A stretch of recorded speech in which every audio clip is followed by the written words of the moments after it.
సర్కారుకు దవాఖానకు వెళ్దామంటే భయపడే పరిస్థితి నెలకొంది. రోడ్డు ప్రమాదంలో గాయపడి చికిత్స కోసం పెద్ద ఆసుపత్రికి వెళ్తే ప్రాణాల మీదకు తెచ్చారు వైద్యులు.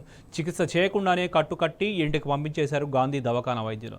నొప్పి తగ్గకపోవడంతో స్థానిక ఆసుపత్రి డాక్టర్లను బాధితురాలు రేవంతమ్మ సంప్రదించారు. గాంధీ వైద్యులు చికిత్స చేయలేదని తెలిసి రేవంతమ్మ కుటుంబ సభ్యులు షాక్ అయ్యారు.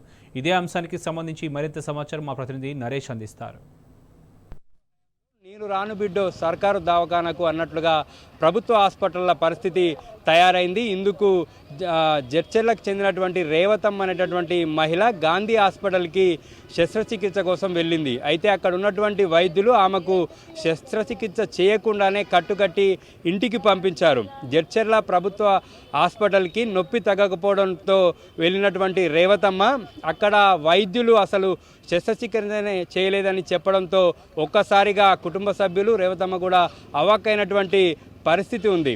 అయితే ప్రస్తుతం మనతో పాటు రేవతమ్మ అల్లుడు ఉన్నాడు. అసలు ఏం జరిగింది, గాంధీ హాస్పిటల్లో వైద్యులు ఏం చేశారు, అసలు వారికి ఆ విషయం ఎలా తెలిసిందో మాట్లాడదాం. అసలు ఏం జరిగింది, మీ అత్తమ్మకి ఏమైంది, అసలు వైద్యులు ఏం చెప్పారు? జడ్చర్ల బస్కి వెళ్ళి స్కిట్ అయ్యి కింద పడిపోయిందన్న. బస్ టైర్ కొంచెం ఎక్కి ఇక్కడ చర్మం పోయింది. అయితే దానికోసం మేము ఫస్ట్ జడ్చర్ల గవర్నమెంట్ హాస్పిటల్కి తీసుకెళ్ళారు. అక్కడ నుంచి మార్మర్ తీసుకెళ్ళాము. మార్మర్ నుంచి డైరెక్ట్ గాంధీ హాస్పిటల్కి రాశారు వాళ్ళు. అక్కడికి వెళ్ళాక అడ్మిట్ చేసుకున్నారు. ట్రీట్మెంట్ స్టార్ట్ చేశారు.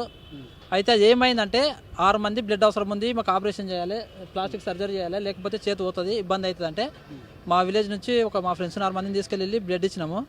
బ్లడ్ ఇచ్చిన తర్వాత మేము కిందికి వచ్చి బ్లడ్ ఇచ్చి పైకి వెళ్ళే లోపల ఆపరేషన్ అయిపోయింది అని చెప్పేసి తీసుకుపోయామని బెడ్ పైన పండబెట్టారు. సరే అని చెప్పేసి మేము మళ్ళీ యథావిధిగా వచ్చేసినాము. ఒక 4 రోజులు 5 రోజులు అయింది. అయినా కూడా మాకు చేతి అట్లే ఉండిపోయింది. ఇంకా సరే అయ్యట్లేదు అని చెప్పేసి మేము రిటర్న్లో మా విలేజ్ తీసుకొచ్చేటప్పుడు ఏమైందంటే మన జడ్చర్ల దగ్గర గవర్నమెంట్ హాస్పిటల్కి పోయి డ్రెస్సింగ్ చేయించినాం. డ్రెస్సింగ్ చేయించేసరికి ఏమైందంటే అసలు ఆపరేషన్ అనేది జరగలే. మాకు హైదరాబాద్ హాస్పిటల్ గాంధీల అప్రూవల్ ఆరోగ్యశ్రీ వచ్చింది, మీకు ఆపరేషన్ అయిపోయింది, సక్సెస్ అయిందని. లేదు, కొంచెం మళ్ళీ ఆడాడ చర్మం కొంచెం ఫ్రాక్చర్ అయింది, నెక్స్ట్ టైం కూడా చేస్తామని చెప్పారు. తీరా వచ్చి చూస్తే మన జడ్చర్ల గవర్నమెంట్ హాస్పిటల్లో అసలు ఎలాంటి ఆమెకు ట్రీట్మెంట్ జరగలేదు అక్కడ గాంధీలో. అక్కడ జడ్చర్ల తర్వాత ఏమైందంటే ఇక్కడ మన ఎస్విఎస్ హాస్పిటల్ దగ్గర తీసుకొచ్చినాం. సరే గవర్నమెంట్లో అయితే లేదు కదా, ప్రైవేట్ కన్నా వస్తే మాకు మంచిగా చేతి క్యూర్ అయితే మనం వచ్చినాం. ఇక్కడ నిన్న నుంచి ఈరోజు మధ్యాహ్నం వరకు ట్రీట్మెంట్ జరిగింది. అయితే మాకు చేతికి అసలు ఏం జరిగింది, ఫ్రాక్చర్ అయిందా, ఏమైంది? అసలు ఫ్రాక్చర్ లేదన్న, ఖాళీ స్కిన్ ఒక్కటే పోయింది. ఆ స్కిన్ క్యూర్ చేస్తే రికవర్ అయ్యి 1 వీక్లో కంప్లీట్ అయ్యేదానికి ఇప్పటి వరకైనా కూడా క్యూర్ కాలేదు. అసలు వాళ్ళు గాంధీ హాస్పిటల్లో ట్రీట్మెంట్ అనేది జరగలేదు అసలు. అయితే మీరు గాంధీ హాస్పిటల్ వైద్యులని కానీ అక్కడ ఉన్నటువంటి సిబ్బందిని సంప్రదించారా? ఆ రోజు బ్లడ్ ఇచ్చిన తర్వాత ఆ వైద్యుని అడిగారు? అడిగినాము. లేదు, సక్సెస్ అయింది ఆపరేషన్, మీకు ఏం ప్రాబ్లం కాదు, ఒక 1 వీక్ పెట్టి మళ్ళీ ఒకసారి మన ఫ్రాక్చర్స్ ఉంటే మేము చేస్తాము, తీసుకెళ్ళిపోవచ్చు అని చెప్పారు. అసలు అక్కడ ఆపరేషన్ అనేది కానీ ట్రీట్మెంట్ కానీ ఇలాంటిది జరగలేదు అక్కడ. జరగపోయేసరికి ఇక మేము ఇక్కడ వచ్చేసరికి ఇక అయితే మాకు మార్నింగ్ ఆరోగ్యశ్రీకి వెళ్ళి ఫోన్ చేసారు. ఆరోగ్యశ్రీకి వెళ్ళి ఫోన్ చేసి ఎట్లా ఉంది రేవతమ్మకి అని అడిగితే మేము తిట్టినాం సార్, ఇప్పుడు నీ అక్కను నీ అమ్మకు ఇదే జరిగితే ఇదే ఉంటారు సార్, మీరు ఆరోగ్యశ్రీకి వెళ్ళి అప్రూవల్ వచ్చిందని చెప్పేసి ఏం జరిగింది ఇక్కడ ట్రీట్మెంట్ అంటే ఇప్పుడు మీరు ఎక్కడ ఉన్నారంటే మేము మహబూబ్ నగర్లో ఉన్నామని చెప్పినాం. మహబూబ్ నగర్లో ఉన్నామంటే ఇప్పుడు జరిగే పేషెంట్ ట్రీట్మెంట్ కూడా వాళ్ళే స్వయంగా ఫోన్ చేసి ఇప్పుడు మీకు అక్కడ మాకు ఇక్కడ ట్రీట్మెంట్ బంద్ చేసి ఆల్రెడీ వీళ్ళు మాతో ఫస్ట్ ప్లాస్టిక్ సర్జరీ ఉంది, 4 లక్షలు ఖర్చు అవుతుంది అంటే మేము 4 లక్షలు రెడీ చేసుకున్నాం. సరే చేసుకుందామని లాస్ట్కి వస్తే వీళ్ళు ఆరోగ్యశ్రీ వాళ్ళు ఇక్కడ ఫోన్ చేశారు.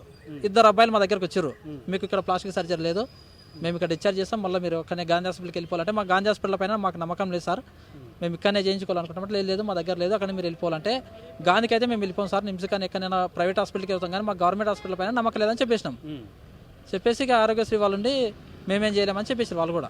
వీళ్ళు బలవంతంగా ఇక్కడ మొదటగా ట్రీట్మెంట్ ఉందని ప్రైవేట్ హాస్పిటల్ జాయిన్ చేసుకున్నప్పటికీ ఆరోగ్యశ్రీ వాళ్ళ ఒత్తిడి వల్లనే వీళ్ళు ఇక్కడ నుంచి పంపిస్తారు. వీళ్ళ ఒత్తిడి వల్లనే మనం పంపించేసారు. ఇక్కడ ఆల్రెడీ చెప్పేసారు, ఆల్రెడీ 24 hours ట్రీట్మెంట్ నడిచింది. ఆరోగ్యశ్రీ వాళ్ళు ఎప్పుడైతే మన హాస్పిటల్కి ఎంటర్ అయ్యారో అప్పటి నుంచి మమ్మల్ని ఇక ఇక్కడ నుంచి డిశ్చార్జ్ చేసేసారు. ఇక మా దగ్గర లేదు plastic surgery, first time surgery ఉంది, 4 లక్షలు ఖర్చు అవుతుంది అని చెప్పేసి మా ఫ్యామిలీ, నేను కానీ మా బామ్మది కానీ మా అన్న వాళ్ళు కానీ వచ్చి నా మాట్లాడేసి అందరం సైన్ చేసేసినాం.